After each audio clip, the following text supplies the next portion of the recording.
RTL. Dans un instant, Magazine. Ça se fête. Ça c'est fête. Ça se fait. Ça c'est fête. Ah bon, ça se fête. Ça se fête, ça se fête, ça se fête. Et oui, ça se fête. Ça se fête, ça se fête, ça se fête. Ça se fête. Ça se fête, ça se fête, ça se fête. Eh ben, ça se fête. Ça se fête, ça se fête, ça se fête. Tukisikika katika mji mkuu wa Lubumbashi, mpendwa mtazamaji ambaye unayetuangalia huko nyumbani, tukiwa na furaha kwa sababu tumekutana mara nyingine tena. Ça se fête ici chez nous, ça se fête chez vous. Asante kwa sababu Mungu ametulinda, amenilinda, amekulinda. Tumeanza mwaka wa 2020 na hivi nasogea kwenda kwenye ukomo mwaka wa 2020 ili tuweze kumpokea mwaka 2021. Mkituangalia huko manyumbani kwenu, asante kwa uaminifu kwa sababu hamutaondoka. Sasa fete ici chez nous, na ninajua kwamba na ninyi vile vile mnasherekea. Asante kwa viongozi ambao mnafaa kwamba tuweze kuwa hewani kipindi Sasa Fete ambacho kiko hewani kwa muda huu. Asante kwa sababu mtabaki kwa uaminifu. Asante kwa viongozi nilivyotaja. Asante kwake Bwana Gaile Mubenga akiwa kwa programmation. Asante vile vile kwa Bwana Polenumbi. Polenumbi akiwa anahusika na technique ili kila kitu kiwezi kwenda sawa. Vile vile kwa mheshimiwa Dodo Kapende ambaye anamuita mzee wa upara, kila kitu kinavyojipanga na mambo yanakuwa mazuri sana.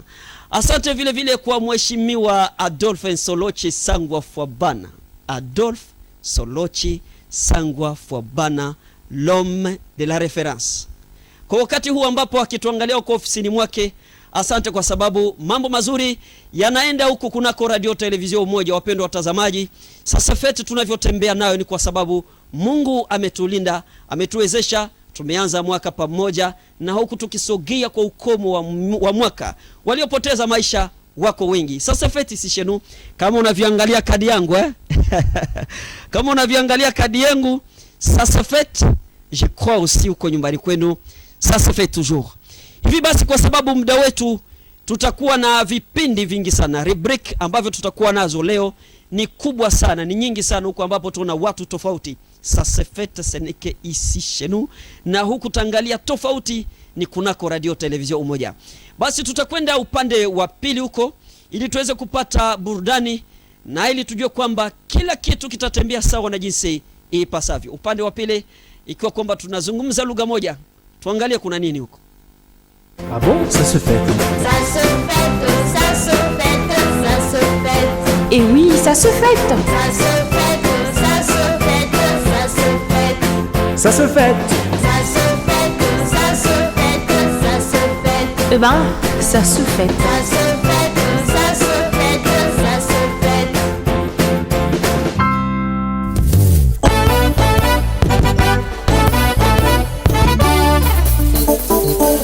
Wafwa koleza wapi aba wileza moko mubya kulonga jalelo Yesu na kufuisha na gologota Yesu akufa kiponanga kufa na Yesu epesi nga bobo kufa peko sekwa na Yesu esekwisi pe yoso yanga lelo na yepo na kopesa matondo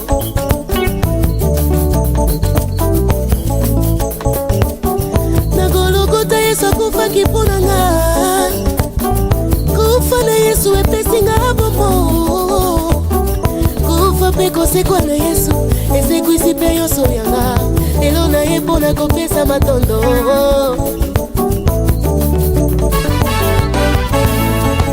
Nalobi matondo Yesu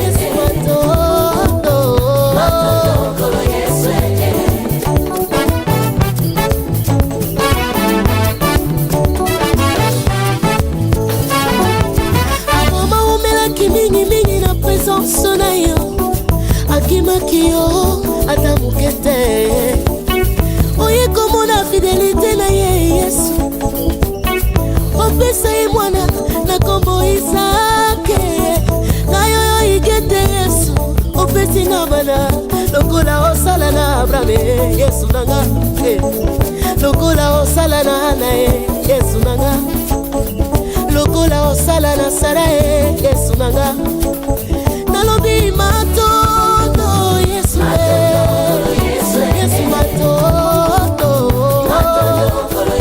Papa matondo Yesu matondo nalobi matondo Yesu Papa matondo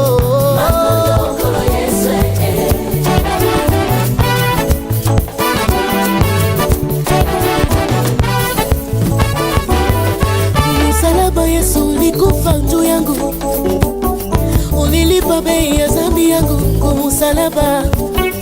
Upendo wako Yesu ninasimama, mambo yangu yote Yesu liyatimia. Upendo wako Yesu linaonekana, ulifanya yote Mungu wangu, uliponya wagonjwa Baba yangu, ulinipa watoto Yesu wangu. Nasema asante Mungu Yesu asante. Asante Bwana Yesu. Yesu asante kwa wema wako Yesu asante. Asante Bwana Yesu. Baba asante Yesu. Asante Bwana Yesu. Baba asante. Asante Bwana Yesu. Yesu asante Mungu wangu Asante Bwana Yesu. Yesu asante. Asante Bwana Yesu.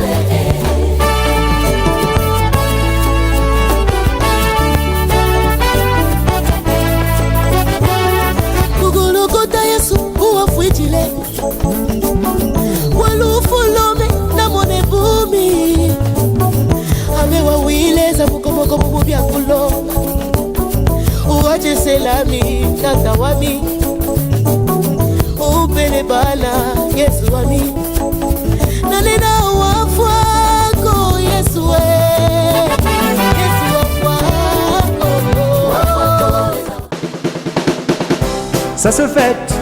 Ça c'est fête. Ça se fait. Ça c'est fête. Ah bon, ça se fête. Ça se fête, ça se fête, ça se fête.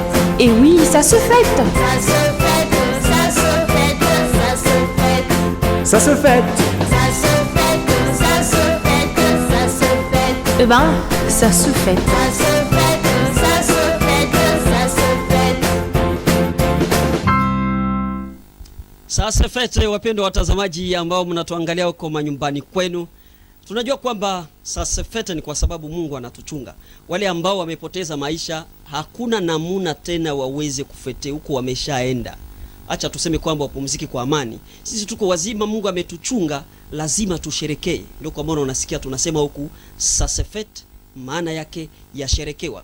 Asante kwa mwimbaji huyu Iget Amisi ambaye ametuburudisha, ametuliwazisha. Tumesikia vizuri, na nadhani ya kwamba hata huko nyumbani Mr. Chishi huko nyumbani vile vile analiwazika na burudani pamoja na familia yake. Najua kwamba kila kitu kinaenda sawa. Na huku tunavyoendelea tutakuwa na mpango ambao huko nyumbani unavyoangalia tutajipanga sawa sawa ili kila kitu kiende sawa na tufanye mambo yote kuwa sawa. Na huku tutakwenda na rubrika nyingine ambayo itakayofuata, ambapo tutaingia na biografia moja ya kuhusu hao ambao wanafanya sinema na kujua maisha huku kiundani, katika undani huku katika uketo kuna nini ambayo yatakayodiri. Na huku tutakuwa na huyu ambaye atakwenda kutuzungumzia, lakini sitaki kwanza kutaja jina lake. Atakwenda kujitaja peke yake, huku ambapo tutakwenda kujadiliana naye, na huku ambapo kamera itakwenda kumchapa picha yake, utaona ni nani huyu ambaye tunakuwa naye. Na katika waliko tunakuwa na huyo kina dada hapa ambaye nilikataa kutaja jina lake, lakini Andine yuko hapo, naona anavyopendeza pendeza. Ça c'est fête, elle est très jolie. Tutakwenda kumuuliza mambo yanaendeka namna gani. Andine, bonjour. Bonjour. Vous pouvez vous présenter? Ok, comme vous l'avez déjà dit, je suis Andine Katolo. Je suis élève au complexe scolaire Imani Monseigneur Solochi en 5e année biologie-chimie. Monseigneur Adolphe Solochi, toujours que j'appelle l'homme de la référence. Andine, qu'est-ce que tu nous as amené aujourd'hui? Pour aujourd'hui, dans la rubrique biographie, nous allons parler d'un acteur nigérien. Il se nomme Monsieur Osita Iyeme. Osita Iyeme. Osita Iyeme. C'est un acteur nigérien. Qu'est-ce qu'il a fait? Osita Iyeme est un acteur nigérien communément connu sous le nom de Popo. Biographie. Osita Iyeme. Name Pau Pau. Profession actor, author and motivational speaker.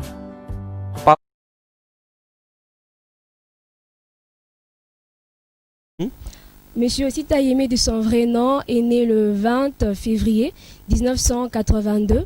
Il est né à Abia, mais il est originaire de Mbaitoli, à l'état de Imo. Il a eu sa licence en ingénierie informatique à l'université publique de Lagos. Oui. L'acteur connaît du succès lorsqu'il commence à jouer dans la comédie. Lorsqu'il commence à jouer dans la comédie Akina Popo avec Chineku et Kedieze. Oui. Aussi tard, comme son partenaire Chineku, il a une petite taille.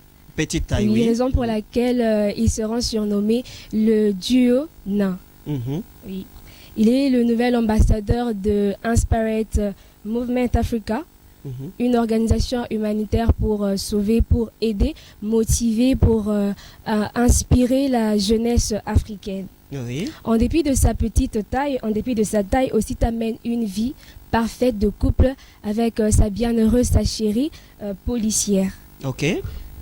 Voilà, très chers téléspectateurs, un bref historique sur le célèbre acteur nigérien Osita Iyeme, que vous connaissez sûrement sur le nom de Popo. Voilà. Osita Iyeme, un acteur nigérien. Bon, tu as dit que tu... That is Nigerian. Pau Pau favorite actor Tom Hanks. Biologie-chimie. Biologie-chimie. Ah, tu vois, j'ai toujours dit que Monseigneur Solochi, c'est l'homme de la référence. En 5e biologie-chimie, on nous parle déjà comme ça. Vous voyez que ni kitu kizuri sana.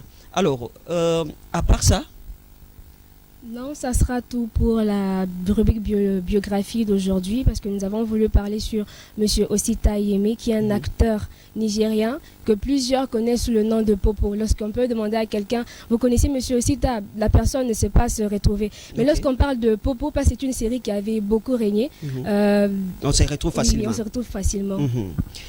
Vous pouvez donner aussi, vous pouvez donner les vœux, vous pouvez saluer quelques personnes. Je passerai mes vœux les meilleurs à ma maman, premièrement. Oh, ta maman, la fille de maman. Oui, à ma maman, à mon papa qui me suit certainement de loin, à mes petites sœurs, aussi à tous les téléspectateurs de la radio-télévision Umoja, mais sans oublier aussi à mon préfet, Monsieur Kankonde Emmanuel. Monsieur le préfet Kankonde Emmanuel, tunakusalimu mzee, tunakusalimu kwa heshima sana. Ici chez nous, ça se fait très bien. Et ça n'est fini? Oui, ça va finir. Bon, moi je salue aussi Adolphe Solochi qui est Monseigneur, les promoteurs du complexe scolaire Iman. Je le salue aussi également. À partir de son bureau. Oui. Merci beaucoup. Aya, asante sana, tumempokea kinadada huyu Andine Katolo ambaye ametupatia biografia ya hawa vijana, ya huyu kijana ambaye anafanya sinema huko Nigeria, na ulivyofuata kila kitu kimejipanga sawa.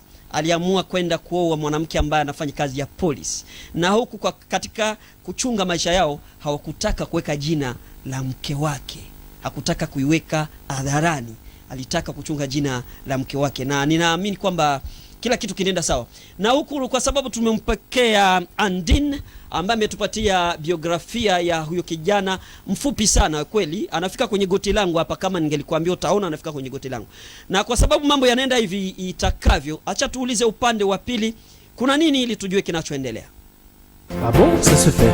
Ça se fête, ça se fête, ça se fête. Et oui, ça se fête. Ça se fête, ça se fête, ça se fête. Ça se fête. Ça se fête, ça se fête, ça se fête. Eh ben, ça se fête. Ça se fête.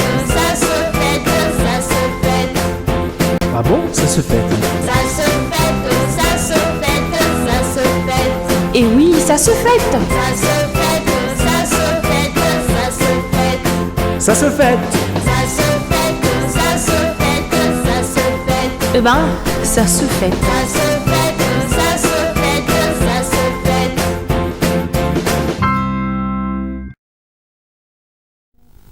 Sasa fetu wapendwa watazamaji ambao mnatuangalia huko manyumbani kwenu, kwa kweli mambo yako mazuri sana. Sasa fetu komsala radio television moja, na ninyi ambao mko nyumbani mnaotuangalia, tutaombeni ya kwamba nepazape kapo kuna kuwa walikuwa wengi, kuna kuwa vitu vizuri ambavyo tumepanga leo vitafanya kwamba kila kitu kiende sawa, na naamini ya kwamba mtaliwazika kwa sababu huku tunakuwa na mambo ambayo yamejipanga sawa. Menase le délices. Le délices. Mambo yanajipanga vizuri sana. Acha nimuulize kina dada huyu ambaye ni Bifura, yani vingi sana. Bifura, karibu sana. Nakuita Bifura. Na wewe unaweza kujitaja. Ni Bifura kweli? Ndiyo.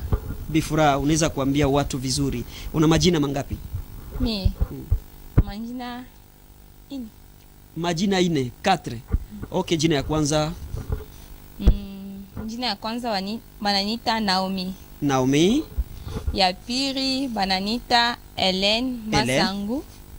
Naomi Helen Masangu. Ndiyo. Na ya 4 inabaki? Ya 4 Bifura. Ah, Bifura. Mimi napenda ya Bifura sana, sababu una kicheko sana. Bifura, unatuletea nini leo? Leo tunaleta pla ya salade de pomme. Salade de pomme. Okay, delisi, sawa, karibu sana utuambie. Ba telespectateur bako na besoin kujua sasa salade ya pomme inaendelea namna gani, inapangwa namna gani. Vile vijinononono virojorojo vijipanga pange, sasa ujieleze. Sawa. Niko na ka histoire ka loko. Au kalete kwanza. Ndiyo. Inakuwa bazazi bengine beko par exemple kama pourquoi tour mwevi ni kwa kama ville mu centre ville. Ni ringira mu restaurant mwevi. Kuingia mule kukora mama akora na ka garçon kaki. Sawa. Sasa ule garçon se mama angole muzungule na kwa ile mukateli. Na mimi nizie. Sawa. Sasa mama se mukate aseme ule mtoto tellement riaka sana mama yake amuzie ile mukateli. Okay. Mama yake anatusha 1000 francs anamuzia ule mtoto mkate. Sasa ule mtoto anafungula mkate hivi. Anangamu kuma shu, mimi sasa naanza mama. Sasa bidi bintu gani hivi? Mama si shula mama mkate. Mimi nalomba kwa bazazi, banze ko bafundisha kwa batoto. Kubafundisha kuwatengenezea watoto nao waanze kula saladi. Banze kubafundisha kwa unaona hiki ni salad, hiki ni chakula hivi na kikuraka hivi. Kwa wengine waiwe hata salad. Saladi nafahamu baya mtumbu mama. Sawa. Utuambie habari ya salade leo inakuwa namna gani? Leo tutapika salade de pomme. Salade inapigwa ka? Ndiyo. Sawa, karibu. Kia kwanza tutalomba. Kubantu bengine benajiliza comment beko na expliquer mais ababi pratiquer. Okay. Tuseme hatuna na wakati ya kwanza bifabi. Ishi tunakupa wakati utuambie kwa kifupi. Okay. Tupatie briefing ya habari ya saladi iko namna gani? Salade ni tu préparer pomme de terre, carottes et puis mayai. Na nini ingine? Ba telespectateur bakwambie na nini nyingine watakuongezea. Wewe njoo utuambie na nini nyingine. Ina sawa lakini. Sawa. Tutaiwa pomme de terre yetu. Sawa. Tutaiwa pomme de terre, mayai, carottes, chumvi, céleri. Après avoir kupika après avoir kubeba ile mamélange yote. Tutabeba pomme de terre yetu. Sawa, tufanye hivi. Mimi najua explication kunayo ni ya mingi, si ndio? Explication iko mingi. Lakini kama tunaweza uliza kwanza realization. Kama inaweza kutupatia kwanza image, kisha ndio tusikie na we upande wako unaweza kueleza nini, si ndio? Watupatie image. Sasa fait comme ça. Upande wa pili tujaribu kuangalia picha kina dada huyu Bifura. Unaona anacheka sana. Kucheka yenyewe haelewi ataeleza wapi. Ni Bifura biko bingi. Elle fait comme ça. Upande wa pili realisation na tunaweza kumpokea baadaye. Salam alaikum, bonjour, bienvenue sur ma chaîne Recettes Faciles Amel, j'espère que vous allez bien. Alors aujourd'hui on va faire une salade de pommes de terre avec des légumes, donc une salade qui est complète, il y a des légumes, il y a des féculents, il y a des protéines, il y a tout ce qu'il faut. Donc bismillah, pour la recette ici j'ai 1 kg de pommes de terre que j'ai coupées en cubes et que j'ai fait cuire dans de l'eau salée, donc faites-les pas cuire trop longtemps pour qu'elles ne s'écrasent pas quand on mélange. Ici j'ai environ 150 g de petits pois. Ici entre environ un peu plus de 150 g de maïs. Ici pareil environ 150 g de thon. Ici j'ai 2 carottes que j'ai coupées en petits cubes et que j'ai fait cuire dans de l'eau. Ensuite ici j'ai 5 œufs, donc 5 œufs durs que j'ai coupés en petits cubes. Et là j'ai un petit oignon émincé, donc un petit oignon. Et là, une grosse cuillère à soupe de persil frais. Donc, on va commencer par mettre nos pommes de terre dans un saladier. On va tout mélanger. On va mettre ici nos petits pois, le maïs, les carottes. Franchement, cette recette, elle est super bonne, cette salade. Elle est délicieuse, elle est colorée, elle a beaucoup de goût et elle est équilibrée. Voilà.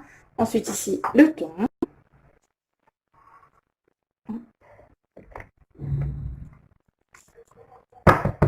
Voilà.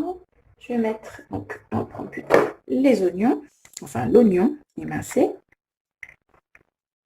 Après, celui qui n'aime pas les oignons, il n'est pas obligé d'en mettre. Voilà. Ici, j'ai l'œuf, donc les œufs, pardon.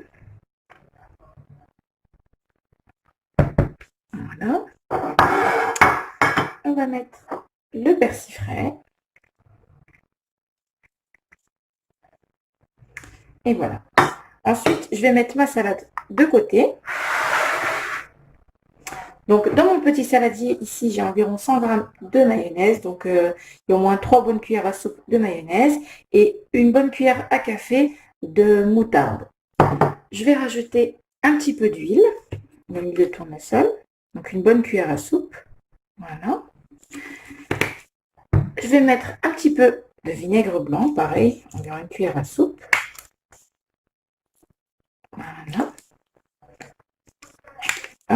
Je vais mettre un petit peu de sel. Donc, un petit peu de sel. Pas trop parce que la moutarde est déjà salée. Et on va mélanger tout ça, tous nos ingrédients. Je vais rajouter un petit peu de lait pour qu'elle soit un petit peu plus liquide. Et je continue de mélanger. Et voilà, donc ma sauce est prête. Voilà, une belle sauce. Maintenant, je vais prendre mon saladier et je vais pouvoir verser la sauce. Donc, la quantité dont j'ai besoin. Donc, je pense, je vais déjà mettre ça. Et on va mélanger doucement, sans écraser les pommes de terre et les légumes. Voilà. Donc, vous ramassez ce qui est en dessous et vous le remontez bien.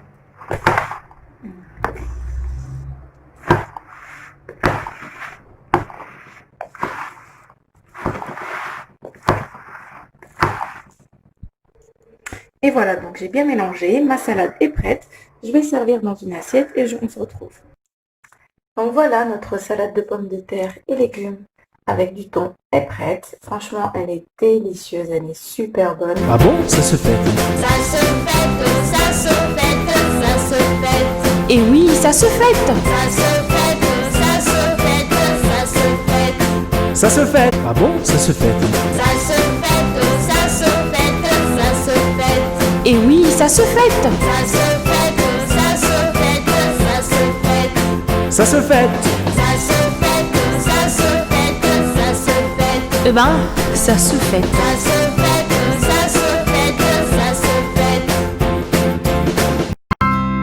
ça se fête, ça se fête. Ça se fait comme ça chez nous et chez vous, ça se fait très bien. Kweli hakuna fete bila chakula. Tuko na dada Bifuraha bia mingi hapa. Tuko na dada Bifuraha hapa ambaye anatuambia habari ya salade. unaweza kutuambia mistari kidogo tu kuhusu saladi? Nasikia saladi mtu anaweza ikula peke yake yenyewe bila kuweka. Ataweza kuwa na wali. Kama hii wameweka pale ni ya kula peke yake. Ataweza kuwa na wali. Okay, ile iko nauliza hii ambayo umetuletea leo hii ambayo tunaona video pale. Ni ya kula peke yake au unaweza ni ya kula na kitu fulani? Ça dépend na mtu yeye moya. Aha, sawa. Sasa pale unaweza kutuambia habari gani kuhusu hii ambayo umetengeneza leo? Ndiyo, ninajua kama bantu wanafuata melange ile inatokea kunani kupitisha. Ndio. Barbeba pomme de terre. Kama vile tubonesha ke tunapika salati yetu na pomme de terre. Sawa. Tubeba pomme de terre yetu tunaisanfisha. Après avoir kuisanfisha, tunaikatakata kiloko para vile bariona. Après avoir vile tunaika mpassoir yetu inakamia mai. Après avoir kubeba tunabeba tena salade carotte. Carotte tena tunaitondola na kisu. Sawa. Après avoir kuitondola vile tunaikatakata tena nayo tunaisanfisha tena. Okay. Tunaika nayo mpassoir inakamia mai. Après avoir vile tutaiba tena minji yetu. Tunayua sema hii wakati maminji ya makande shakonza kuonekana. Sawa. Ubengine batenda munsoko abapate minji ya jaune, banapata minji ya mweupe. Ata ile bataweza kupika nayo. Apart ile ya jaune wanaweza kupika na ile ya ata ya blanc. Ya okay. Après avoir vile utabeba minji yetu nayo, tunaitondola bien, tunaisanfisha nayo. Tunaika mpassoir. Après avoir vile tutaiba bila kuipika tunaweka tu mpassoir. Tutaipika? Ndio, tutaipika. Okay, naweza sema ni ya kukauka ile ndio. Sawa. Après avoir vile tutaiba matungulu yetu ya mweupe. Tunaisanfisha nayo. Kuna kwa kalimu kamwe hivi, hapana ile limba limaka nayo mankucha. Kuna kwa kalimu kamwe hivi beko nalime nayo hii ya bazungu plutôt. Sawa. Beko nalime nayo matungulu bien tomate. Okay. Tutaiba ile tutalime nayo tomate, tutalime nayo matungulu. Après avoir kulimé vile tutaika munsani yetu. Après avoir vile tutabeba céleri yetu, tunaisafisha nayo, tunaikatakata. Après avoir vile tutaiba tena petit pois yetu. Okay. Tutaiba petit pois, tunaisafisha nayo, tunaika mchungu. Après avoir vile tutabeba nyama yetu. Nyama ya mbuzi ya ngombe. Ya mbuzi. Sawa. Après avoir vile tutabeba tunaisafisha bien. Okay. Atuepika vile minene hapana. Tutaikatakata tuloko vile. Après avoir kuikatakata vile tunaika mpassoir nayo. Okay. Après avoir vile sasa tuaiba malaki yetu petit pois ile neta petit pois. Tutaika pa moto inatokota. Après avoir kutokota inaivya, tunaisafisha tena na mai ya baridi. Tunaika tena mpassoir inavuya mai. Après avoir tena vile tutabeba tena minji yetu. Tunaipika tena. Après avoir kuipika ile minji inaivya, tunaika mpassoir. Après avoir kupika minji, tutapika pomme de terre. Okay. Pomme de terre inapasha tuipike na kanchumvi jo chivinike. Kachumvi kanafanya isipondekane. Isipondekane. Sawa. Après avoir vile pomme de terre yetu tutaipika, tunaeka nayo, tunaisafisha tena mai baridi. Sawa. Tunaika mpassoir. Après avoir vile sasa tatafuta sa kintu kietu kia propre. Sawa. Para vile barona ku television, tutabeba pomme de terre yetu, tunaeka, tunabeba petit pois yetu malaki, tunaeka, tunabeba carotte yetu, tunaweka mihindi, tunaweka minji, nyama tunaweka. Ndio. Vile vitu vyote tunaweka. Ndio. Yani tunachanga sasa. Hapana. Kuweka. Tunaweka mbele. Kuweka wapi, mnyumba wala? Tunaweka munsani kwa tunaweka mpembeni. Tunaweka kila parti ile tunaweka mkila sahani Okay. Sawa, masani kwa ya kuachana. Okay. Sawa. Après avoir vile tutabeba kakini ataka bassin wala tansani ya munene. Sawa. Tutabeba sa pomme de terre yetu tunaweka ya kwanza. Tushaweka. Tunaweka vile, tunamelange yote vile. Après avoir vile tutabeba sa mayonnaise yetu. Okay. Hapana kubeba chupa yote ya mayonnaise kuweka. Hapana. Kama vijiko ngapi hivi? Selon muntu ye moya atakalkule. Sawa. Tutabeba pao yetu 3, tunaeka mkansani. Voilà, njoo mesure unaleta ile. Pao 3. Ndio, mampao 3. Et puis tena tutabeba mutamu. Tunaeka msani yetu. Tunachanga tunapendula kiloko paka vile baripendula. Sawa, tunachanga. Tunabeba mafuta. Hapana mafuta hii ya mambekeji. Ya kujipakala? Mafuta hii original. Original njo nini tena? Sart. Sart. Sawa. Tunaweka msani yetu, tutapunguza kiloko, hapana kubaya chupa yote unaweka. Mwe mavere ngapi? Tutaiba tama mpao 3. Ni mapao njo mesure. Sawa. Après avoir vile tutaiba tena le majiba. Maziwa mama. Tunaweka motena. Na nchumvi kiloko. Tunaweka après avoir vile tunapendula. Kupendula njo kugeuza?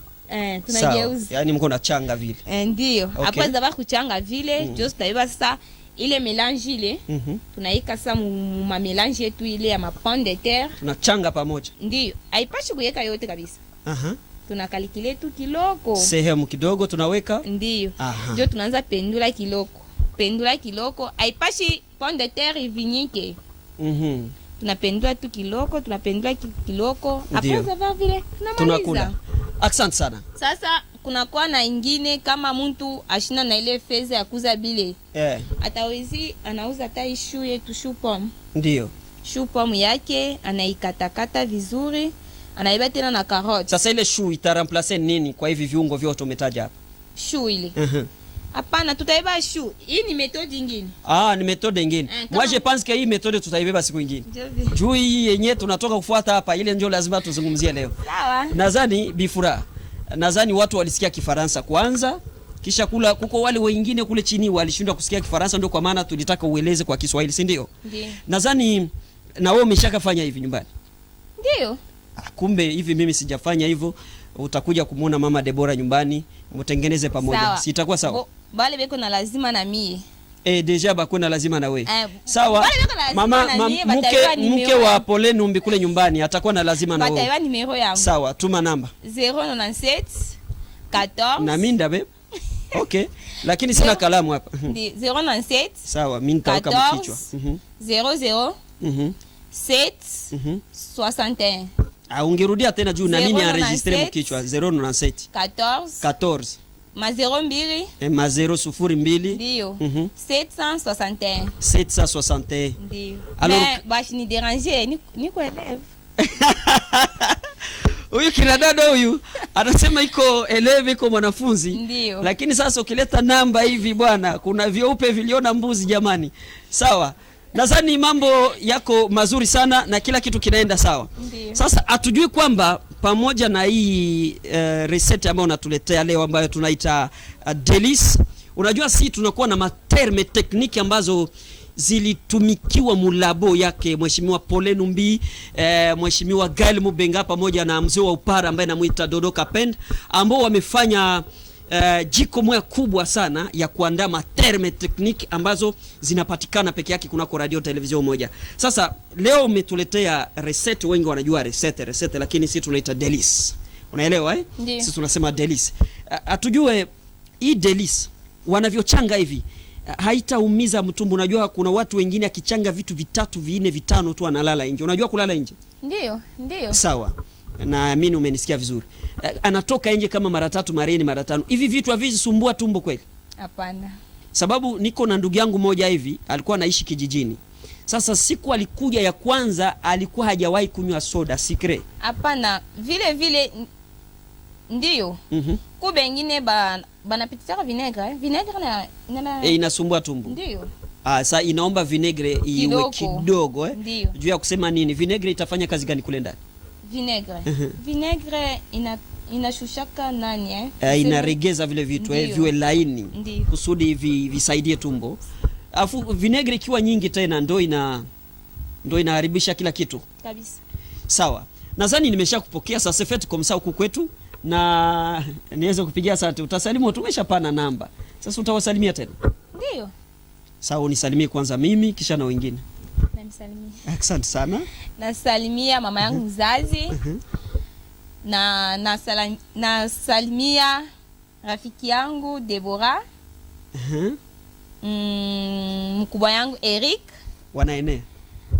Na mambre ya radio umoja. Ba mambre bote ba radio television umoja wa bila fondation. Bila kusawa president wangu Le Géant. Le Géant ndio president wako? Ndio. Asante sana. Anamsalimia Le Géant ambaye ni afisa mkuu wa timu yake au ambaye anaongoza na group yenu inaitwa nini? Na wewe utasema DCL wala utasema nini? Non. Art Cancer. Art Cancer. Cancer. Okay. Inaitwa Asante sana wapendwa watazamaji, Arc-en-Ciel. Arc-en-Ciel hii ni timu yake au kundi ambayo inaongozwa na bwana Legend. Tunawasalimu nyote ambapo mnatuangalia huko nyumbani. Tulikuwa na Bifuraha, kwa kweli ametufanyia, ametuelezea akiwa na furaha sana. Ametupatia muundo au ametupatia picha ya namna ya kuweza kutengeneza salad, na ametuonesha jinsi ya kuunga vitu, unachanganya hiki, lakini hajatuambia kumwaga maziwa. Hii maziwa ambayo alituambia majiba. Sasa kuna kwa tofauti kati ya majiba na maziwa. Na wazoea kuambia kwamba maziwa ni hii ambayo tunatumia na majiba au maziba ni akina mama, ni akina mama. Ndio tofauti ambayo iko pale. Sasa ukituambia kwamba tuweke majiba, unaona mambo yatakuwa magumu sana kuwatafuta akina mama ili tuchange huko. Sasa fete komsa kunako radio television Umoja na mambo yanakuwa mazuri sana na kila kitu kinaenda sawa. Sasa fete kunako radio television Umoja. Nimeshamwaga Bifuraha na nitauliza upande wa pili ikiwa tunaongea lugha moja. Ikiwa kwamba tunaongea lugha moja, nitauliza upande wa pili watuambie kuna nini ambayo inaendelea ili tuendelee na sherehe, ili tusherekee. Sasa fete. Ah bon, ça se fête. Ça se fête, ça se fête, ça se fête. Et oui, ça se fête. Ça se fête, ça se fête, ça se fête. Ça se fête. Ça se fête, ça se fête, ça se fête. Eh ben, ça se fête. Ça se fête, ça se fête, ça se fête. Asante sana wapendwa watazamaji ambao unaangalia radio television Umoja. Najua kwamba mko milioni ya watu ambao mnaotuangalia.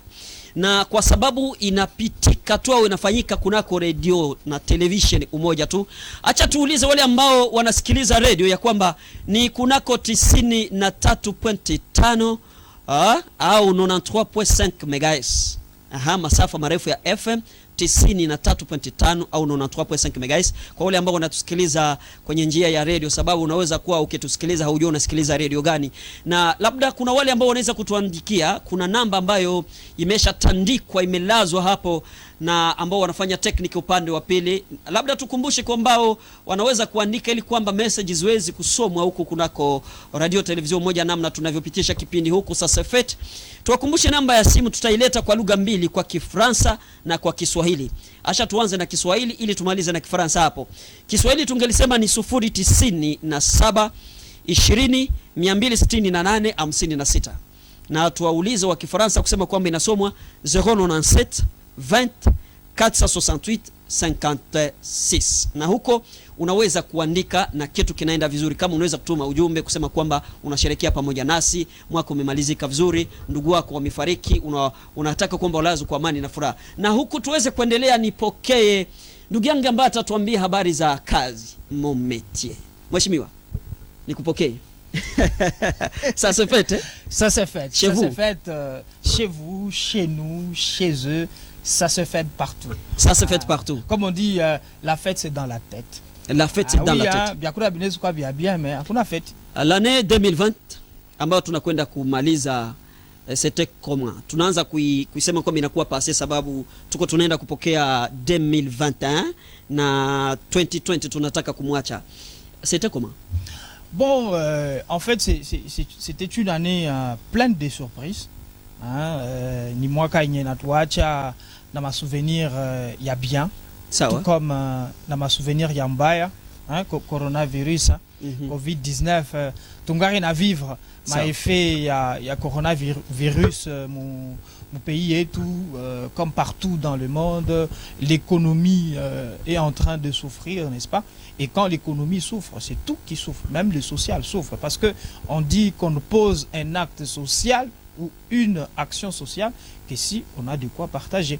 Bon, même si on peut partager une belle histoire, même si on peut partager des bons moments, mais il faut avoir une tête tranquille pour le dire. Et donc, ces virus nous a laissé, ou est en train de nous laisser avec des mauvais souvenirs, mais il faut le dire que ça s'est fait parce que à côté de nous, il y a des hommes qui partage régulièrement, comme Monseigneur Adolphe Solocci, n'est-ce pas? Une émission très... D'ailleurs, je vous dis que hier, n'est-ce pas, nos téléspectateurs vont le suivre. Hier, ce n'est plus un secret, il a eu un prix de la part d'une union de presse congolaise, n'est-ce pas, de Kinshasa, n'est-ce pas? Ils ont envoyé une délégation qui est venue expressément lui remettre un prix parce qu'il participe activement au développement communautaire, il donne l'emploi et à la jeunesse, n'est-ce pas? Et il a plusieurs entités qui permettent à la RDC de respirer la paix de manière continue. Moi, j'ai surnommé Monseigneur Adolphe Solocci l'homme de la référence. Eh bien voilà. Ndio kwa maana unakuta cheti inatoka Kinshasa. Unajua kuna zingine zinatoka Ulaya bwana. Kabisa. Zinatoka Ulaya kwa kazi ambayo anaifanya. Kabisa. Anastahili kabisa. Une émission très riche en couleurs kwa wale ambao wanatuangalia, yani inakuwa na picha nyingi, inakuwa na rangi nyingi sana. Ukiangalia huyu anapita na vaa rangi yake, huyu anapita na vaa rangi yake, huyu anakuja anakuwa na blue na kila kitu kinaenda sawa. Na kwa sababu inapendeza sana, leo unatuletea mon métier. Mon métier maana yake nini? Bon, Mswahili utuambie, labda unaweza kutuelezea kidogo tu kwa Kifaransa, sababu bwana Gaele na bwana Pole wamepanga hivi vitu, sijui wamevitosha wapi hivi vitu. Yani viko tofauti tu. Si vous allez ngambo ya pili kule ambapo unaweza kuona matelevision ziko nyingi sana, lakini difference, la qualité fait la différence. Voilà. Hao watu niko najiuliza wamepiga chungu gani? Ukiangalia sasa fete yenyewe, yani ni terme moja ambayo inapiga kashe, haitaondoka tena, inabakia grave mu population yote ya Lubumbashi. Niko najiuliza hii chungu wanapiga jamani. Bon, mimi naweza kusema kwamba mimi nitawapa zawadi ya hii terme ambayo wako wanaleta, nitawapa zawadi. Napiga accent. Na wapigia accent na nitawapa zawadi. Sasa fete leo unatuletea mon métier. Kidogo tu mon métier en bref. Uko nataka kusemezea nini zaidi sana? Mon métier, watu wavumbue sana, wagundue sana mon métier huku ndani iko inagusia nini? Bon, en fait, mon métier, mnajua kama Lubumbashi kama mu RDC tunakuwa na problem ya kazi. Okay. Batu banashinda kupata kazi. Et pourtant, masomo tuku nafunda na vyombo, si je peux le dire comme ça, tunakuwa tunatumikisha kila siku comme les téléphones, comme les ordinateurs. Chaque personne a un téléphone intelligent partout où elle se trouve. Par exemple à Lubumbashi, tout le monde est qu'on a Android, mais maintenant les gens cherchent l'emploi.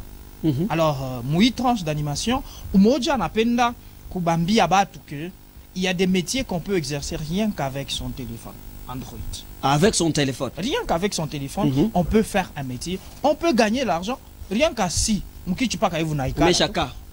unapata pesa kupitia simu yako ya mkononi. C'est comme ça que régulièrement nous donnons, parce que nous sommes beaucoup plus orientés vers les nouveaux métiers qui sont arrivés avec les technologies d'information et de communication. D'ailleurs, vous allez comprendre par là pourquoi ici chez nous, quand je passe régulièrement, j'ai dit chers téléspectateurs, chères téléspectatrices, chers auditeurs, chères auditrices, et puis j'ai dit chers internautes. Parce que on nous suit même en direct. Même en direct. Et cela est facilité par le téléphone.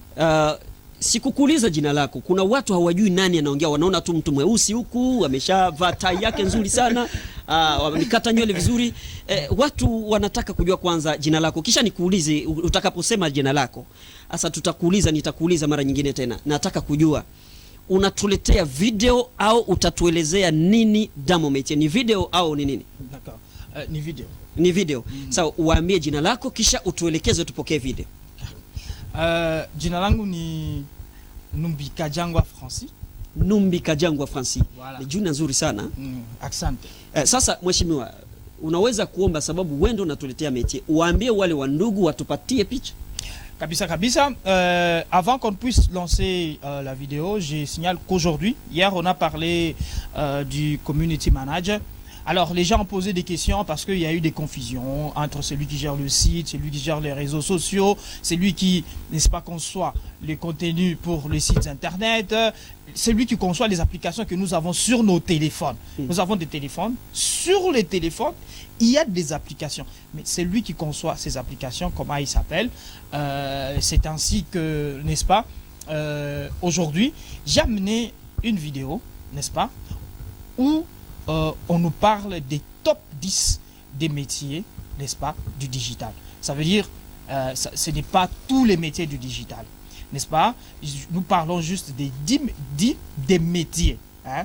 Nous parlons de 10 des métiers, n'est-ce pas, que le digital nous a amené. Vous allez voir, on va vous parler de celui qui met le contenu, ceux qui conçoivent des applications téléphoniques, des applications que l'on met sur les ordinateurs, ceux qui sécurisent les sites internet d'entreprise, n'est-ce pas?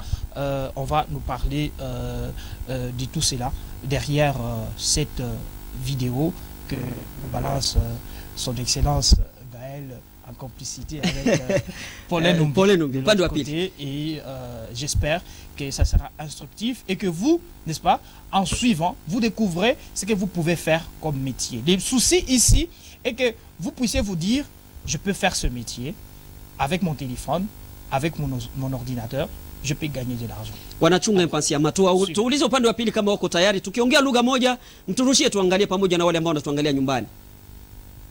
Ce métier consiste à la valorisation de la marque ou d'une entreprise sur Internet et sur les réseaux sociaux. Il est responsable de sa notoriété numérique et de son e-réputation. Il est responsable de l'élaboration du plan stratégique de l'image digitale ainsi que le suivi de cette stratégie.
Ah bon, ça se fête. Ça se fête, ça se fête, ça se fête. Et oui, ça se fête. Ça se fête, ça se fête, ça se fête. Ça se fête. Ça se fête, ça se fête, ça se fête. Eh ben, ça se fête. Ça se fête, ça se fête, ça se fête. Ah bon, ça se fête. Ça se fête, ça se fête, ça se fête. Et oui, ça se fête. Ça se fête, ça se fête, ça se fête. Ça se fête.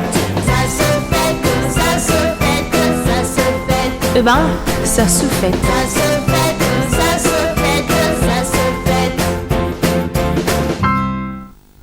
Wapendwa watazamaji ambao mnatuangalia huko nyumbani, sasa Fetcomsa kunako radio televizio moja, tunajua kwamba mko milioni ya watu. Nazoea kusema kwamba radio televizio moja ni milioni ya watu ambao wanaotuangalia huko manyumbani. Lazima kuwa na furaha kwa sababu mnatuangalia. Sasa Fetcomsa kunako nyumbani kwetu, nyumbani kwenu, nyumbani kwako. Tunajua kwamba wanaotuangalia huko Marché Mzee, wengine wanatuangalia kwenye maofisi, kwenye mabutike, alimentation. Wengine wanatuangalia labda kwenye njia ya gari. Asante kwa sababu au kwenye simu ya mkononi mnatuangalia. Muendelee kuwa uaminifu kwa sababu hamtakuwa desi, yani hamtapungukiwa na ile yote ambayo tutakwenda kupanga upande wenu. Asante kwa sababu tumemaliza na huyu kijana ambaye tulikuwa naye ambaye ametuambia habari za Mometier, ametuelezea namna ya kutengeneza kazi, kutafuta kazi na kujua simu yako ya mkononi kwamba inaweza kufai kwa kuweza kujipatia kazi. Na kuna swali moja ambalo nitaweza kumuuliza siku moja, je, tunasoma ili tutafute kazi au tunasoma ili kujianzishia kazi? Ajitengeneze huko nyumbani kujua kwamba tutaweza kumswali hilo swali. Na ninajua kwamba huku tutaweza kumpokea kijana mmoja ambaye ni Bwana Samuel Chibwet. Bwana Samuel Chibwet ambao tutakutana naye, tutataka kuhojiana kujua habari Za nyumbani kwanza. À la maison, ça va? Oui, tout va bien. Et nerveux Akili. Merci, pareillement. Tout va bien à la maison, chez toi aussi? Tout va bien, oui, à la maison. Kila kitu kinaenda sawa. Vraiment. Vous êtes très bien habillé. Merci. Couleur noire. Merci. Chemise yako imeshapata rangi nyingine mbili, mnakuwa nyeusi na nyeupe. Vraiment très bien habillé. Naona unakuwa na saa mkononi. Marié, célibataire? Bon, un peu de tout. Sasa hapa ndo hali inakuwa mbaya sasa hapa. Yote? Bon, on est célibataire, voilà. Célibataire. Oui. Sawa, lazima uowe sasa. Niko na wanawake nyumbani. Koja chague moja na kupa ruhusa. C'est pour bientôt, bien sûr. Aujourd'hui, tuko mquiz. Quiz, yes. Unatuletea nini mquiz? Merci. Notre Akilimal, il est le grand présentateur du moment ou de l'année. Un grand présentateur, sinon ça hali inakuwa mbaya mzee. Bien avant de répondre à ta question, Akili, je voudrais préciser à tous les téléspectateurs que quiz, c'est une tranche qui est dans sa fête, mais qui nous fait revisiter le passé. Regarde ici, je t'invite à regarder derrière. On a écrit bonne année. Bonne année derrière. Bonne année. Alors, bonne année, on pose cette question-là. Dans d'autres termes, on l'appelle la Saint-Sylvestre. Vous pouvez d'abord faire descendre votre micro sur chaque sawa. Voilà, on l'appelle la Saint-Sylvestre. Okay. La Saint-Sylvestre, chez nous, depuis 2018, si j'ai une bonne souvenance, on parlait de l'accord de la Saint-Sylvestre et beaucoup se posent des questions. C'est quoi la Saint-Sylvestre? C'est la question que j'allais vous poser. C'est quoi la Saint-Sylvestre? La Saint-Sylvestre, c'est quoi? Justement, la Saint-Sylvestre, c'est la fête de fin d'année. La fin de fête d'année. Dans le passé, on célébrait la fin d'une année de labeur et le début d'une année de bonheur. Alors ça, c'est ce qu'on croit et les chrétiens continuent à espérer en ça. Et d'abord, moi, je voudrais d'abord, avant que vous continuez, je voudrais savoir qui est les Saint-Sylvestre. C'est qui? Voilà, Saint-Sylvestre, c'est un Romain. C'est un Romain, un fils romain, et son père s'appelait Rufin, et sa mère c'était Justa. Il a vécu entre 280 et 335 avant notre ère. Donc ce sont nos aïeux qui ont existé bien avant nous. Pourquoi on l'appelle saint? Tout simplement parce qu'il fut un chrétien courageux qui avait sauvé celui qu'on appelle Timothée. Timothée, il y a parmi les épîtres de Saint Paul, il y a un Timothée. Alors Timothée, il a vécu à l'époque où les chrétiens étaient sérieusement persécutés. Alors lui, il a pu prendre d'abord sa dépouille mortelle après être abattu par les détracteurs du christianisme à l'époque. Il va prendre son corps, sa dépouille mortelle, avec l'accord du pape Miltiade, pour l'amener jusqu'à son ensevelissement dans le tombeau à côté de Saint Paul, qui est très très respecté et même prisé par bon nombre de chrétiens. Donc c'est pour cela qu'on l'a appelé saint, puisqu'il a réalisé d'autres prouesses que nous allons énumérer tout à l'heure. Donc les téléspectateurs noteront qu'il a été simplement un chrétien romain très engagé et qu'il a révolutionné le christianisme depuis le IIIe siècle. Et quand il fait en tant que pape? Quand il fait, c'est la question que beaucoup se posent, pourquoi on l'appelle Saint-Sylvestre, jusqu'à faire de ce monsieur ou à lui dédier une fête. Il fut élu pape pour succéder au pape Miltiade. Il était le 33e pape dans l'histoire de l'Église catholique. Donc c'est lui le 33e pape. Qui a vécu pratiquement au Saint-Siège pendant au moins plus de 22 ans. Donc c'est les longs pontificats qui soient dans l'histoire. Et c'était sous le règne de l'empereur le Grand. Qu'a-t-il fait? Il a vraiment initié beaucoup de projets et il a réalisé beaucoup de progrès de son vivant, où sous son règne, on va noter précisément les conciles de Nicée. C'est au cours de ces conciles qu'on va promulguer ce que nous appelons les credos de Nicée. Les credos de Nicée. Oui, les credos de Nicée. Je crois en Dieu, c'est sous son règne. Et ce credo a eu lieu en 325. Ok. En 325, il va présider les conciles de Nicée, bien sûr avec l'accord du pape, en fait, de l'empereur Constantin le Grand. Il fut aussi reconnu pour avoir fait du christianisme religion d'État. Donc c'est lui qui a fait que le christianisme et même le catholicisme soit la religion d'État. Même alors, si l'Église catholique a un mot à dire sur ce que les politiques sont en train de foutre ou bien de planifier, c'est grâce justement au pape Saint Sylvestre. C'est avec lui qu'on va essayer de donner du tonus ou bien de la considération à la religion catholique. Il fut enterré donc au cimetière ou dans les cimetières de Priscille sur la Via Salaria.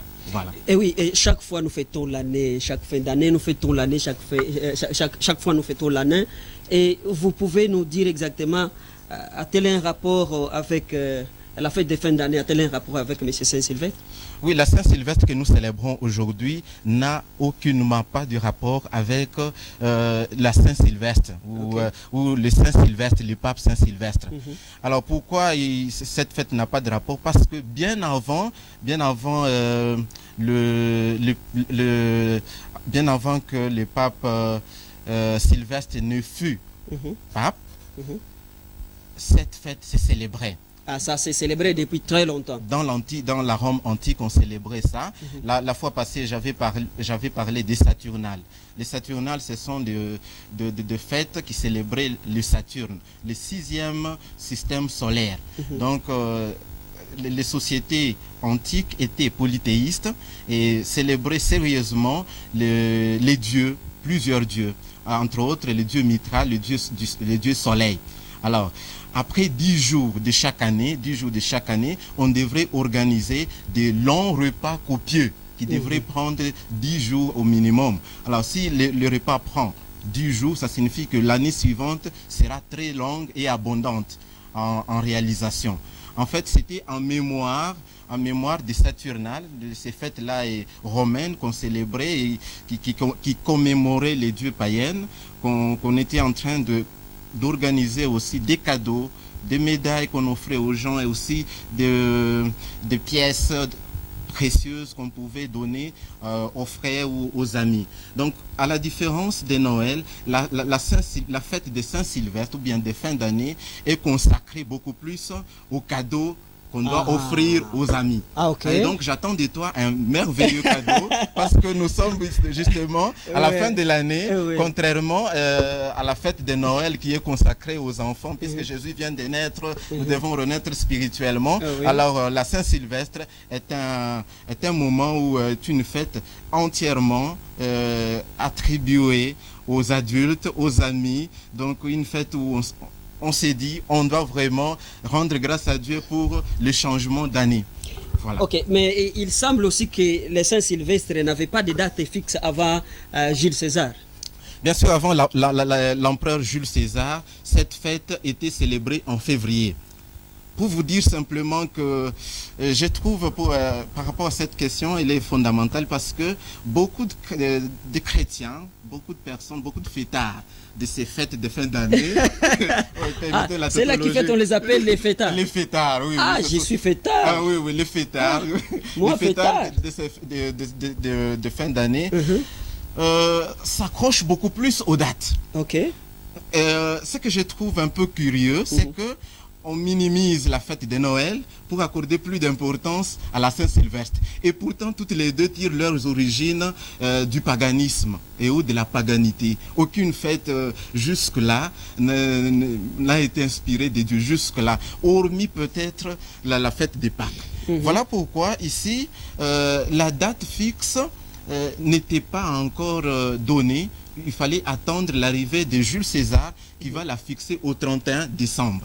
Donc l'empereur Jules César, qui était malheureusement lui aussi païen, mais qui va se dire non, c'est chaque jour, c'est au mois de février, chacun qui propose sa date, moi je la fixe en tant qu'officier suprême, en tant qu'empereur, cette fête doit seulement se célébrer le 31 décembre. Voilà pourquoi je profite de l'occasion pour inviter tout le monde pour leur dire simplement que peu importe la date, puisque bon nombre de fêtes que nous sommes en train de célébrer pompeusement tiennent de conventions.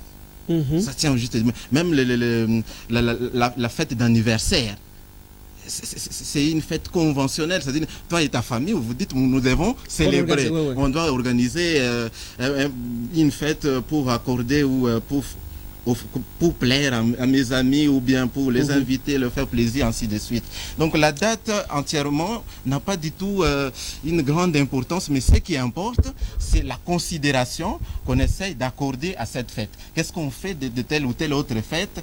Et pour la fête de Saint-Sylvestre, peut-être pour chuter, c'est un moment, spirituellement parlant, c'est un moment, puisque nous changeons d'année et d'activité, c'est un moment de rectifier les erreurs du passé. Afin de repartir sur de nouvelles bases. C'est-à-dire, en tout cas, faire les bilans. Donc, effectuer les bilans. Qu'ai-je fait de bien? Est-ce que ai-je plu à Dieu ou bien j'ai beaucoup offensé ou transgressé ses lois, ainsi de suite. Est-ce qu'on peut réparer? C'est un moment de réconciliation. Pour les adultes, la fin d'année, moment de réconciliation, un moment aussi de revisiter son passé personnel. Qu'est-ce qui n'a pas marché? Mes projets, pourquoi ne sont pas arrivés à terme? Pourquoi?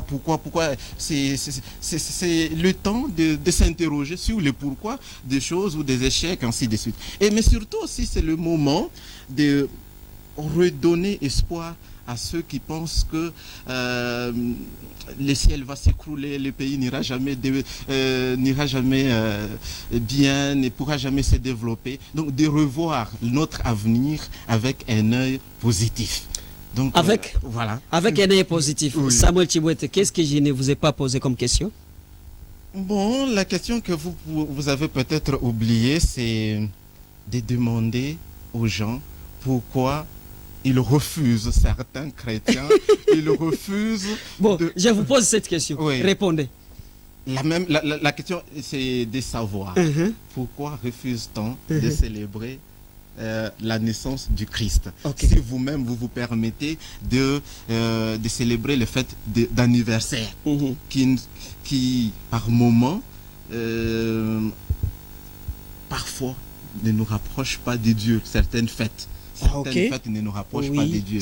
Mais la fête de Noël a été divinisée. On lui a accordé une connotation chrétienne. On l'a christianisée. Donc on lui a collé une image beaucoup plus spirituelle que matérielle. Malheureusement, j'invite ces derniers temps, on fait des fêtes, de moments, de démonstrations matérielles plutôt que de partage de bonheur, de partage de sourires. Donc chaque fête, je profite, chaque fête, c'est un moment de sourire aux gens. C'est un moment de pouvoir bénir Dieu, de pouvoir aussi bénir tout le monde. Merci, Accent San. Je peux vous dire déjà merci parce que vous avez tout dit. J'ai tout dit et le moment de te souhaiter meilleurs vœux. Meilleurs vœux à toute l'équipe de la radio-télévision mondiale, de la RTU, merci. La radio de l'unité, moi j'aime bien l'appeler la radio-télévision de l'unité provinciale, et aussi à tout le monde qui vont dans quelques heures célébrer la chute et la mort de l'année, on l'appelle l'année jumelle, 2020. 2020, c'est une année jumelle. Alors on leur souhaite toutes les bonnes choses, que cette fête-là les aide à se rapprocher plus de Dieu que se rapprocher plus de Dieu. Merci beaucoup Samuel Tshibwete, nimekupokea hapa. Asante kwa sababu wale ambao wanatuangalia huko nyumbani, mambo yako mazuri sana, mambo yako matamu sana. Unasikia vile la langue de Molière inaingia kabisa. Na ambao wako nyumbani ni kwamba katika sherehe hizi lazima kuwa na thamani na kusamini hii ambayo inasherekewa ya Yesu Kristo. Na pamoja na wote ambao wanatuangalia, tunafurahi sana kwa sababu Mungu kwa kweli ametuchunga. Mungu ametulinda, Mungu ametujalia neema.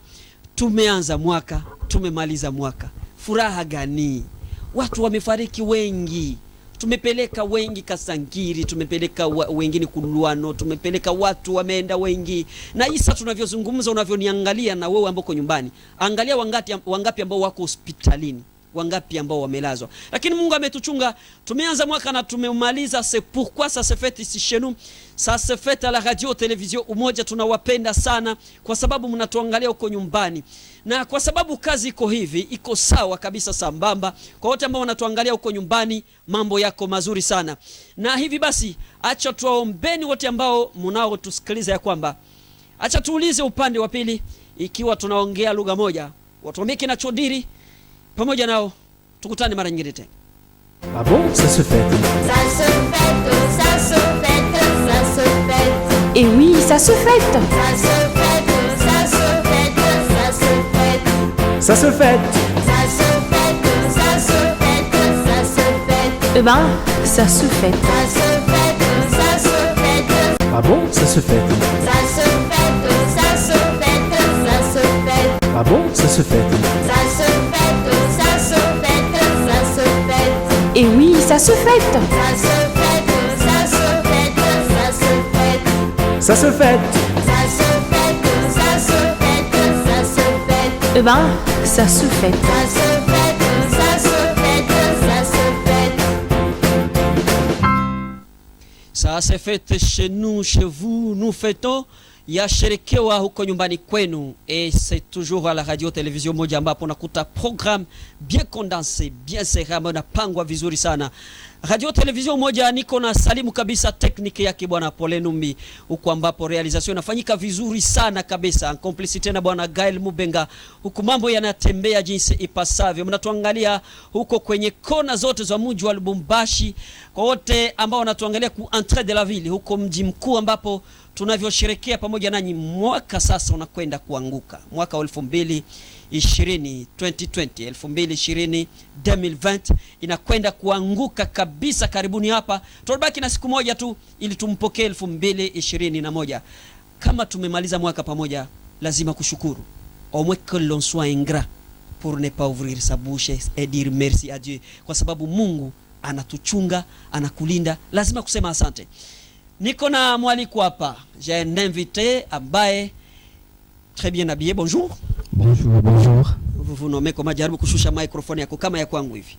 Kama ya kwangu. OK, comme ça. Voilà. Ouais, en fait, mon nom c'est frère Rigens Mwanza.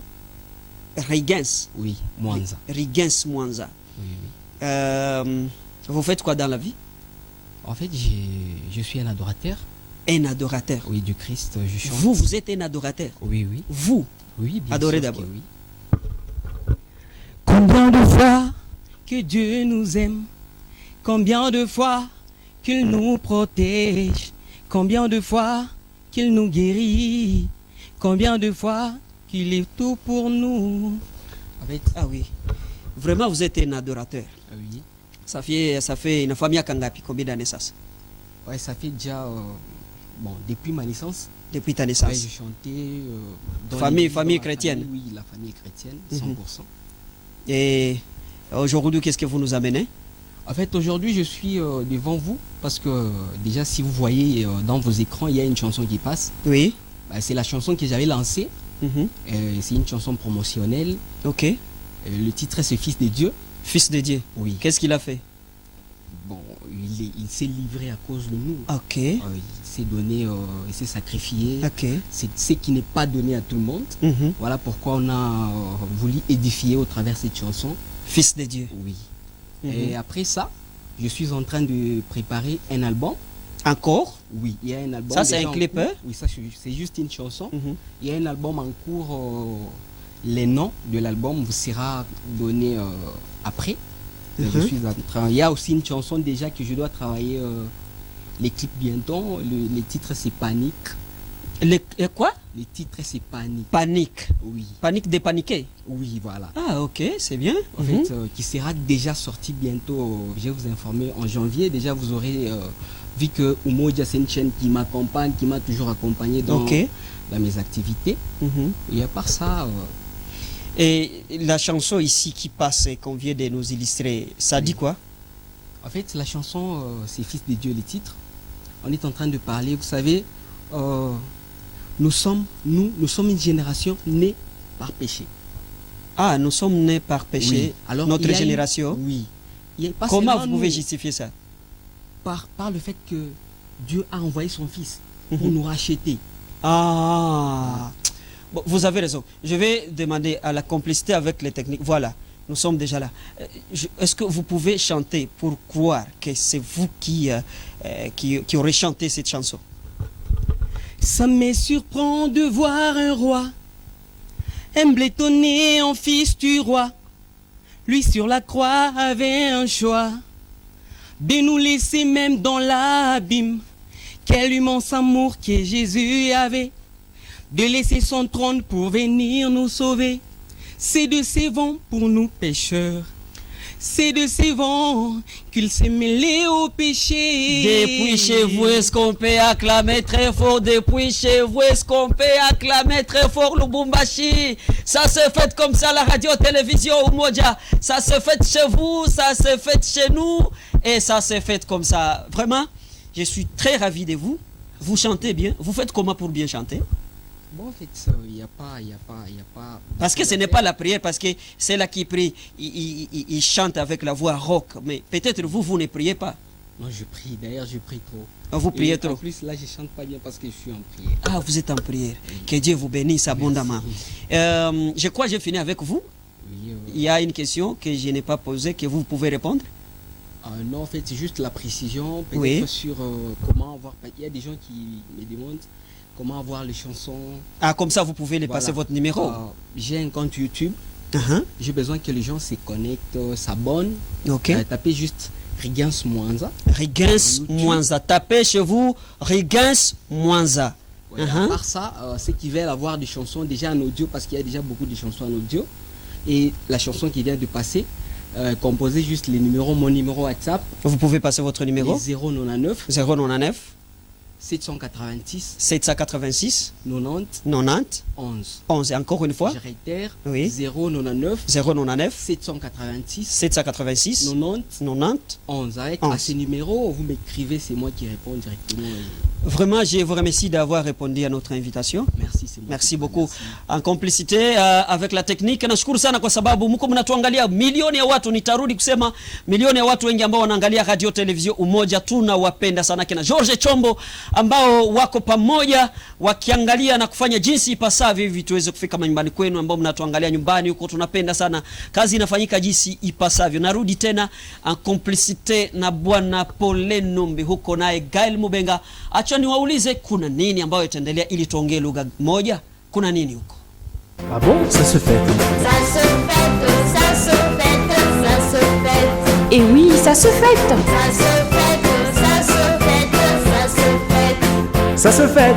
Ça se fête, ça se fête, ça se fête. Eh ben, ça se fête. Ça se fête, ça se fête, ça se Ah bon, ça se fait. Ça se fête, ça se fête, ça se fête. Et oui, ça se fête. Ça se fête, ça se fête, ça se fête. Ça se fête. Ça se fête, ça se fête, ça se fête. Eh ben, ça se fête. Ça se fête, Ah bon, ça se fait.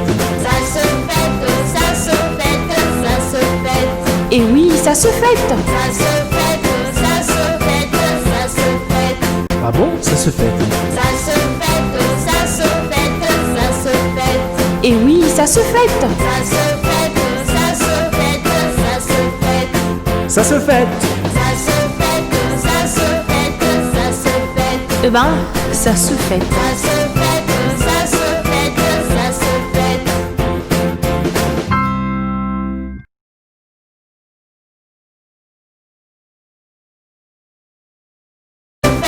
Ça se fête, ça se fête.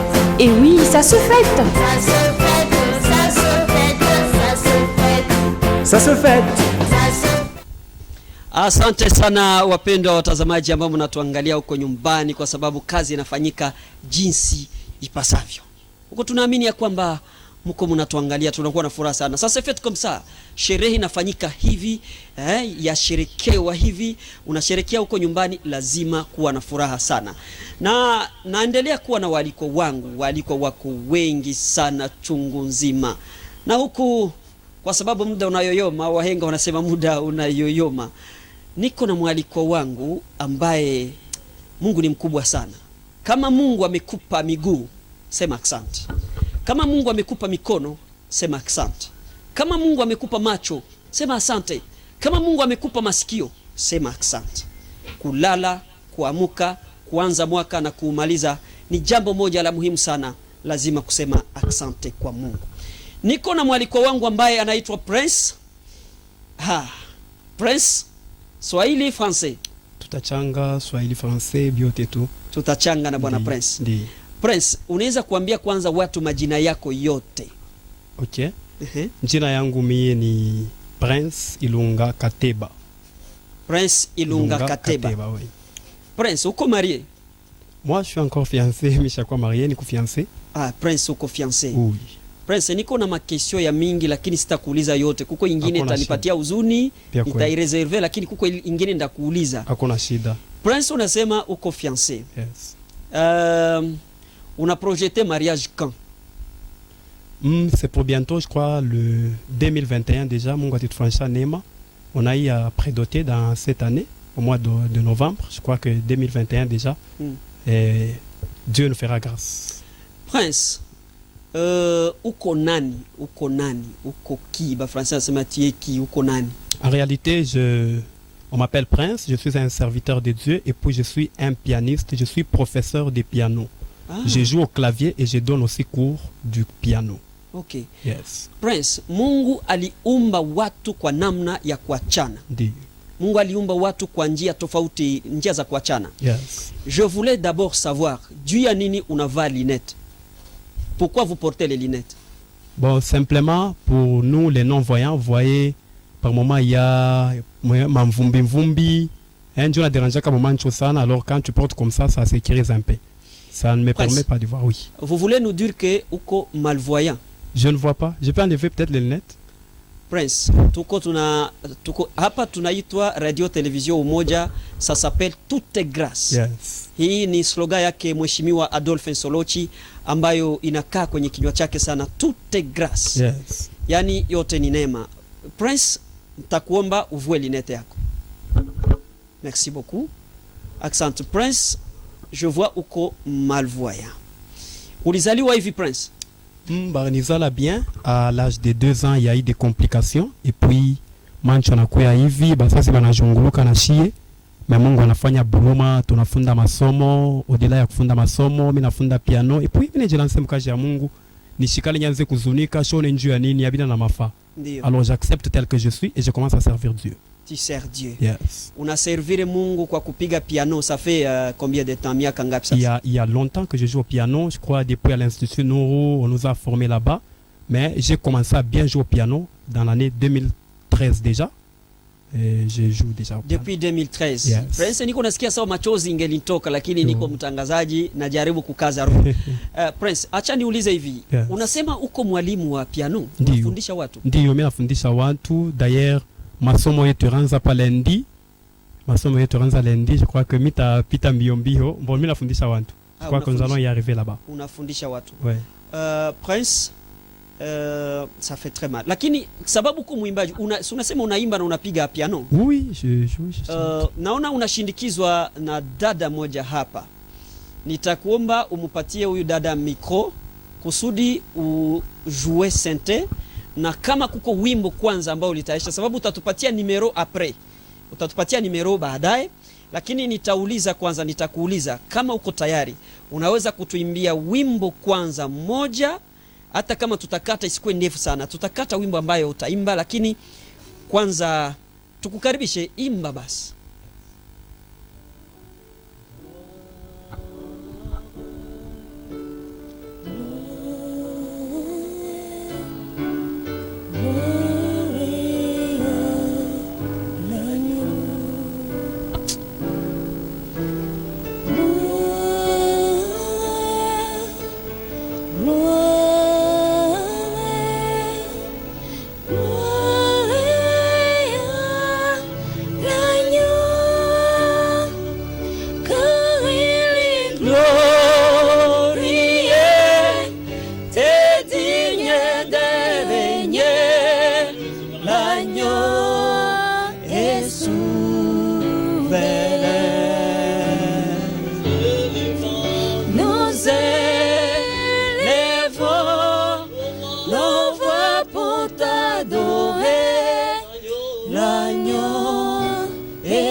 Prince, Mungu akubariki sana. Mimi nafurahi sana unatupatia butamu ya kuwa muyesu. Oh yes. Unatupatia butamu ya kuwa muyesu. Gloire à Dieu. Prince, mimi nataka kujua kama kwa sababu unafundisha watu kupiga piano. Ndio. Kweli utafundisha mtu kupiga piano wakati hauone? Ouais. Et je crois que ça va beaucoup faire des bruits. J'ai des élèves. J'ai des élèves d'ailleurs. Jaribu kushusha micro yako kidogo sawa pale. J'ai des élèves d'ailleurs. Bamingi banapikaka déjà ni ba voyant et voient. Moi je ne vois pas, je les encadre, je les initie au clavier, au piano, do bananzaka ni hivi, ashue kintu. Mais tunamunisie ni hivi et puis j'ai beaucoup quand même que j'ai encadré. Beaucoup viennent me consulter pour les accords. Kanema nema kiloko mungu atupatia nous aidons les gens. J'ai une petite question, peut-être ni surprise, lakini isikuumize. Je vous demande pardon kwa question yenye nitakuuliza parce que mimi nasikia. Je voudrais savoir ceci. Moi je vois, toi tu ne vois pas. Mimi naweza ingia mundoto, mimi nalota niko pa poste. Parce que nishaonaka pa poste. Maintenant ma question est celle de savoir. Est-ce que namweba malvoyant, est-ce que munalotaka ndoto? Nous rêvons. D'ailleurs, nous rêvons beaucoup. Là, ça dépend de l'esprit. Parce que là, déjà, je peux vous expliquer quelque chose. Au-delà des yeux physiques, on a des yeux spirituels. Amen. C'est les yeux spirituels qui me permettent de jouer au piano. Déjà, là, si j'entrais dans les songes, là, je peux expliquer ces principes.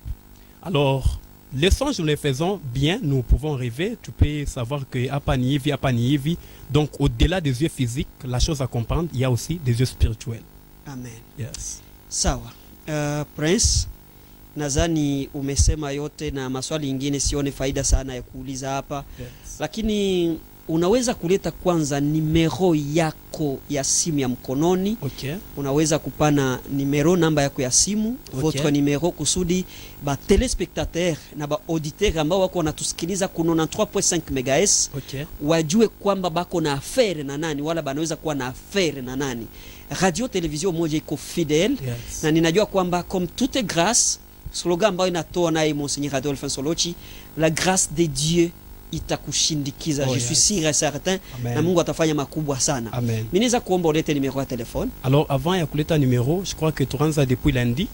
On est aux avenues, l'angle des avenues Mwero et Mwepu, bâtiment Galerie Shopping, 4e niveau, local DD. C'est là où nous donnons cours là-bas des pianos. On a commencé depuis le lundi.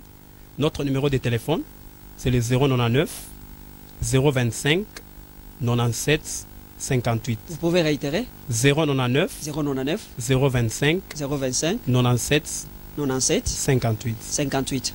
Prince, najua kwamba niko na walikwa wengi lakini kangine kamorso kadogo kusudi ni kuage paske nasikia mwili kweli inakubali. Kangine kamorso kadogo ka music tuimbie kadogo tu kusudi tuendelee na mambo mengine. Karibu.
Est-ce que vous pouvez acclamer à partir de chez vous? Est-ce que vous pouvez acclamer très fort la gloire de Dieu, utukufu wa Mungu, ambapo mtu asiyeona anamtukuza Mungu? Na wewe ambaye unaona unafanya nini?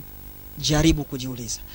Je vous vois, Prince, vous êtes accompagné avec une très belle dame, très jolie fille. Minamuita dame, minamuita fille. Tunaweza kutaka kujua anakushindikiza kama nani?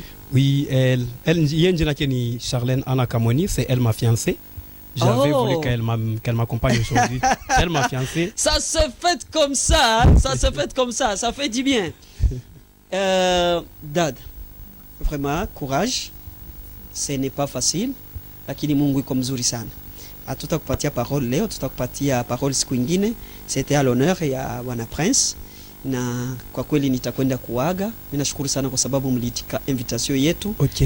C'est pas si vous avez ajouté Prince, oui. Sababu mimi nataka kukuaga. Ndio, ya kuajouter ya mwisho ni ba pasteur na misupplier mutume bantu bafunde ma clavier. Munaona ba claviste ba leo abaya okoka. On ne vient pas njuu ya kuelimine bale basho tutanguria ba claviste bale bomamisa pana. Shusha mikoro yako kidogo. OK, voilà. Claviste muhimu ta ya feti basho muita mafashi 4. Eko akupika kwa 8h. Kwa 10h beko na mchunga kwa yu. Ashishike mahubiri ko nenda déjà nendo kwa nendo. Ndio. Alors, on ne vient pas les éliminer, mais venez quand même tout contribuer au cas Mungu parce qu'il y en a bien ou qu'on obire on a dégagé ton onction mais ben akukwaza kwa pianiste. Pianiste kwa kupika nendo ku nenda tafuta makuta. Alors Dieu m'a mis à cœur ya kusaidia ko bantu ba kupika ma clavier. Alors envoyer les gens, je crois que atukwe ko beliminer mais ko basaidia ko ba pianiste to kokeni to chile mambo mazong zingili itetuingisha mu moto. On est au temps de la fin, je crois les zong zing. Je garde ça les zong zing. Alors j'invite aux pasteurs, j'invite à tout le monde d'envoyer vos enfants, nous allons nous apprendre déjà 3 mois quelqu'un peut jouer au piano. Okay. Mais 6 mois il sera déjà un professeur. Est-ce que vous allez aussi m'aider unifundishe? Il n'y a pas de problème, il n'y a pas de problème. Merci beaucoup. Merci. Asante sana wapendwa watazamaji, asante nimempokea Bwana Prince. Leta niko nasema Prince iko na jouer ku piano. Prince jouer piano yako niko mimi nasema sababu mimi nataka kukuaga, sababu tutaendelea na mambo mengine. Asante sana kwa sababu unatuangalia mko wengi. Yanatembea vizuri sana, inafanyika vizuri jinsi ipasavyo, na jambo ambalo linalofanyika kwa wanadamu hakuna ambalo linafanyika kwa bure.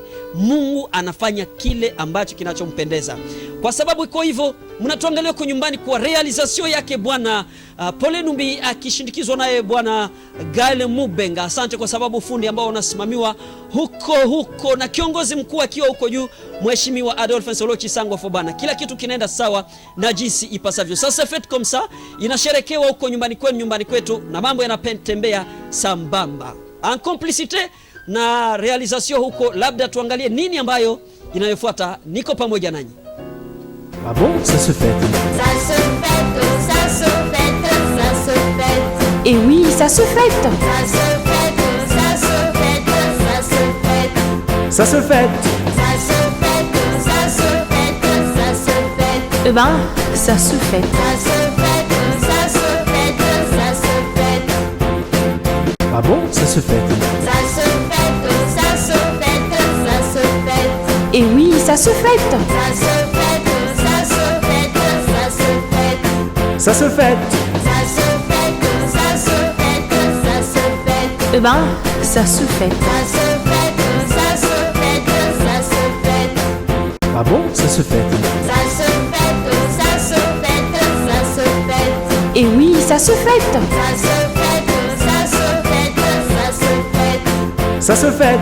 Ça se fête, ça se fête, ça se fête. Eh ben, ça se fête. Ça se fête, ça se fête, ça se fête. Munavyotuangalia huko nyumbani, asante kwa sababu mko waaminifu. Ça se passe très bien, ça se fait ici chez nous, chez vous. Tunasherekea, yasherekewa, watoto wanasherekea, wakuu wanasherekea, watu wote wanasherekea. Asante kwa sababu wale ambao wanatusikiliza kwenye njia ya radio, narudi mara nyingine tena ya kwamba ni kunako 93.5 ambao wanao tusikiliza kwenye njia ya radio, na tukumbushe ya kwamba namba ya simu ambayo imeshatandikwa imelazwa hapo na realization. Labda tukumbushe kwa wale ambao wanatusikiliza kwenye njia ya radio, tuwape namba ya simu mara nyingine tena zidi ya kuweza kutuma message au ujumbe, ila kila kitu kiweze kuwa sababu navyokuandikia unatuma maveo huko tunaweza kuisoma. Tukumbushe namba ya simu ni 097 20 kwa Kifaransa unasema 097 20 468 56, na huko unaweza kuandika. Umeona kwamba safari sasa huku ni kicheko ambacho kinayokuja. Niko na mgeni hapa ambaye tunaweza kuzungumza naye. Bwana. Bonjour. Bonjour. Bonjour wala bonsoir ou bien jambo. Bionso tudito akula. Sinjo mambo na kwa nguvu sasa. Na kasai français bionso tudito akula. Bonjour, bonsoir beto abu. Bonjour, bonsoir beto abu. Ah, beto abu. Bishi. Bien pa. Uje bien pa. Nje bien pa. Kumbelu kwempa. Kumbelu bonso bali bien. Na bana bonso. Bonso bali bien. Uji marié. Ah, nje fiancé. Uji fiancé. Ah. Uji fiancé wa dada gani? Aye secret. Ne iji secret. Ah, aye secret. Mema nji marié wa mama Deborah Dembo. Aji kumbelu. Mama Deborah. Mama Deborah. Ah, merci beaucoup. Asante sana. Uhakula chikasai ni Kiswahili? Chena kasai Swahili bionso nje mélanger. Uji mélanger. Ah. Uko hapa unakuja kufanya nini? Mimi nakuja hapa kuleta koku conseiller kwa bantu bonso baji bakula ke mukongo turi ni ba president baji ni mashina kama ni nani ni definition. Sasa mimi napotea kabisa. Nitashindwa kukuuliza sababu ndio inakuwa hali ngumu sasa. Conseiller nani kwa bantu bote bale beko nasema ke mukongo tuko na ba president bashipo manjina ya ma definition.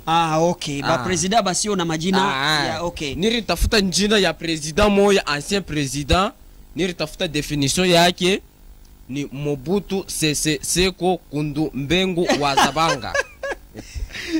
Sawa, njoo ulitafuta yani mbavu na umo utanichekesha sana ndugu yangu. Sasa unaleta definition ya jina ya Mobutu Sese Seko Kukungwendu wa Zabanga. Chabushu watatu. Definition wenda ujinungu. Mobutu Sese Seko uji wakula nungu. Mumbunda. Nsense. Nseku. Nkunda. Mbeku ya zamani. Ki definition wenda. Njo definition ya jina ya Mobutu. Tatu. Sasa tatu. Wewe uju hakula lugha nyonso. Unaweza kutuambia definition hii origine yake ulitosha wapi? Origine wenda mema mumbu kanenda kwetu konde lukasai. Njoo kulitaka origine ya definition ya jina ya Mobutu. Puis tena bwalubu kwa buji nkeba kwa kula. Bwaba papa bakutumika makaji ya mumabiro. Jana papa moya mwenye kunikuta mkaji yangu ya mekanisien. Ena nyambia ke unatumika kazi ya uchafu kuna mango ya uchafu. Puis mena yana tumika kama mbiro me mango yake banaifuria nini? Sike sio bote tunatumika kazi ya uchafu. Jo mango yake na yeba naifuraka. Anasema unakutana baba mwana anasema unavaa mango ya uchafu kwa mekanisien. Sasa yeye anatumika kama mbiro. Sasa mbiro koma banafulaka mango yake. Basi kuyacha paka vile yeni wakazi ya propre. Mais ça c'est fondé. Hii ni ukweli jamani. Unaweza kutuambia majina yako yote kusudi tubakie tunaigrave mu memoire parce que ça fait du bien. Majina jani paje bambikila ni lala ndani Lebu Sise Lebu Nyonye. Kinjina yangu hizi. Lala ndani Lebu Sise Lebu Nyonye. Njo jina yako hivi. Ilipangwa kwa nani? To kwa mema kayanyi. Sasa fete ya Mungu. Sasa unaanza uko comédien uko cinéaste? Njin comédien mu fondation théâtrale Montumpeke Tatu Nationale mais c'est le professeur. Ma question qui est président wa Niger lui salue kule Kombelo. Sawa. En passant. Ulianza tangu wakati gani? Tangu wakati gani ulianza ku comédien? To njo yakawa yakawa depuis 2013 tukaji papanga kutulasa kuma masomo paka vile manifestation tukunapita paka vile haujakawia sana uko sa vile unakawia sana mwi kazi bwana. Uko unafanya je magrigri madawa yako kuna utilize ni dawa gani? Sodi mimi naona una maîtriser kidogo. Aye secret ya mema kayanyi. Mema kayanyi ni kusema nini? Mimi moya. Donc ile ni secret yangu mimi moya.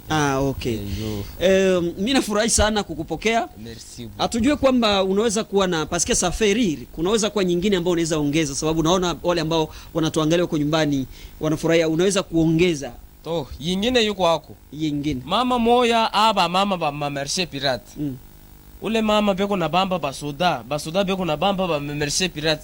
Sasa naangalia banona kipofu moya banamwacha basoda banapita yana bakia kunujisha anaona tena bubu moya pale basoda banampita anakuwa kuangalia mimi mtafanya je kuangalia huko ngambo kilema moya na yeye pale eko paka eko nujisha ndio anasema kio chunga na mie kumbe nifanye bile vyote beko nafaa pale na mie abata nivamba mama wao musomba anabakia bubu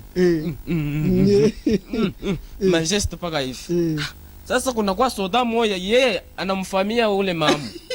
Sasa nakuwa kumwonyesha mwenzake huyu mama huyu mnono anasemaka njo soda. Sasa ule mwingine anakuwa kutosha sentiri kumupika huyu mama mkongo mtu ashikwanze kusema anaanza kufua majeste mimi anakuwa kri yo mimi nakufua anaanza na mbio. Asante sana. Jina yako nyonya Busise lala ndani Lebu Sise Lebu Nyonye. Lebu Nyonye. Lebu Sise Lebu Nyonye tumempokea hapa kunako radio televizio moja. Ametufurahisha sana, amekufurahisha kule nyumbani ambapo natuangalia vraiment saferir na tumecheka, nimecheka, tumecheka, tunafurahi sana. Et ça se fait comme ça kunako radio televizio umoja. Asante sana wapendwa watazamaji. Mzee, mimi nafurahi sana kukupokea. Mimi nataka kukuambia uende, sijui kwamba utatuma maveu kwa watu ambao wanakuangalia, ambao wanakujua kama Lebu Sise Lebu Nyonye, wale ambao wanakufamia, usalimia hata watu wawili watatu. Maveu yanyi njinto ala kujifami wanyi fami wonso ne ba membre bonso ba ku radio television umoja. Tunaipokea kabisa. Merci kwa jiki. Kwa jiki papa wa. Asante sana. Tutakupokea siku nyingine, mimi nitafurahi sana kukupokea. Chabulele la merci beaucoup. Asante sana wapendwa watazamaji ambao mnatuangalia huko manyumbani kwenu, ambao mmeangalia radio television umoja. Ça se fait. Hii inafanyika tu hapa kunako radio television umoja. Ni hapa tu. Hakuna sehemu nyingine ambapo utaipata. Utamu ni hapa.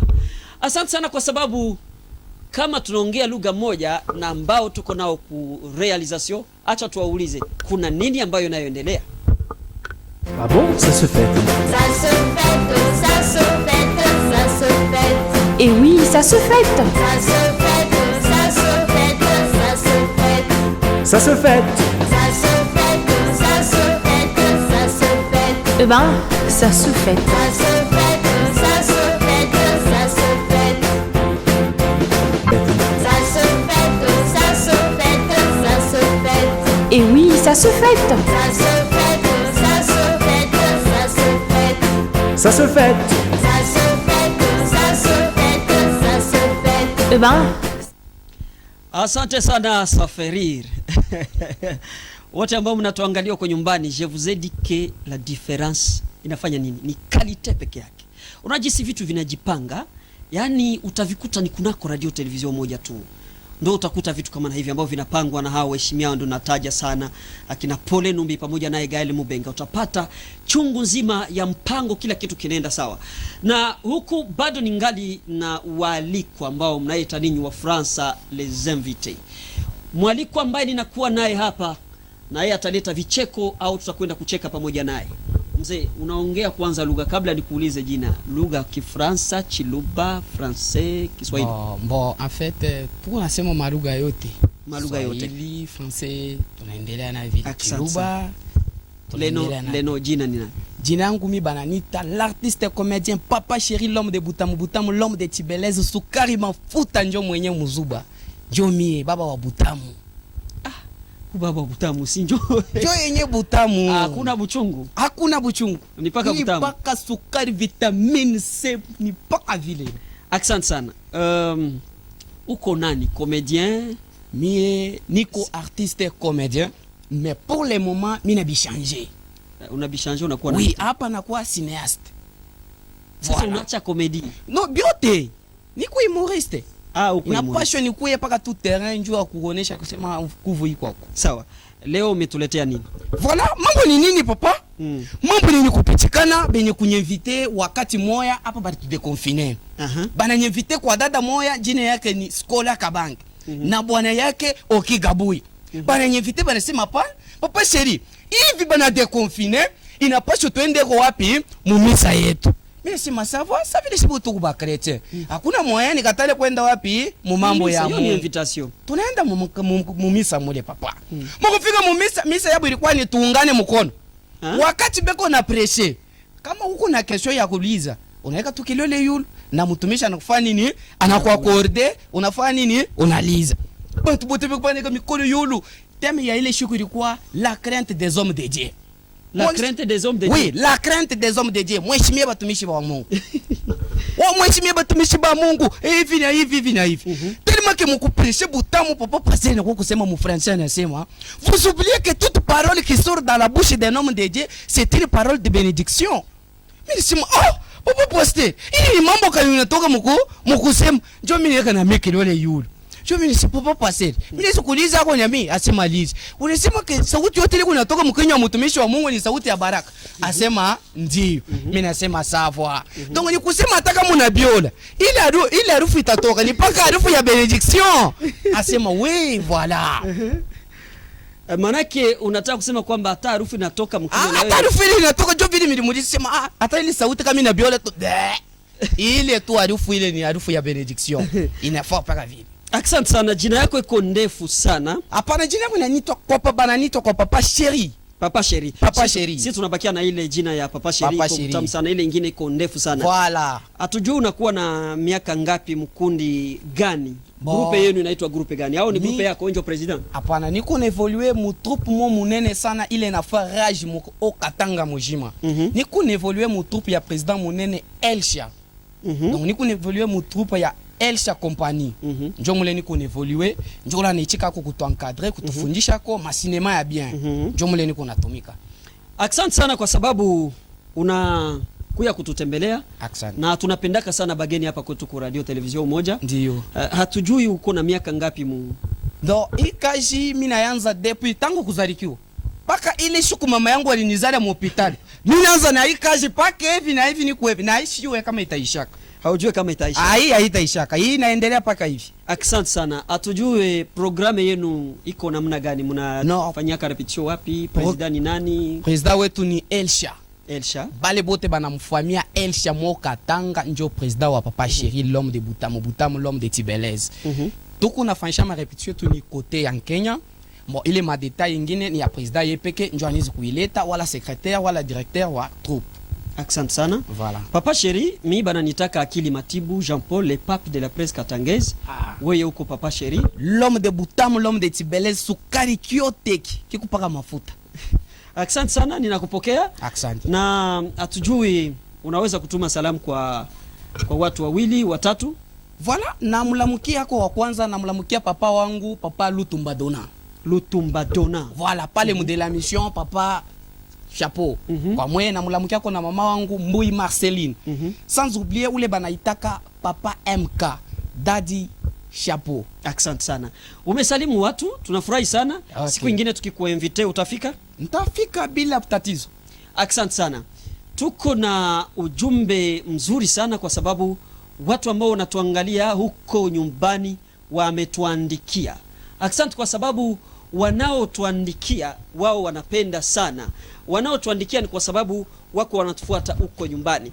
Kuna ujumbe ambao nitausoma hapa, inaandikwa hivi: Bonsoir radio, je remercie mon Dieu, il m'a donné les souffles de vie depuis 2020 et je voulais entrer mu 2021.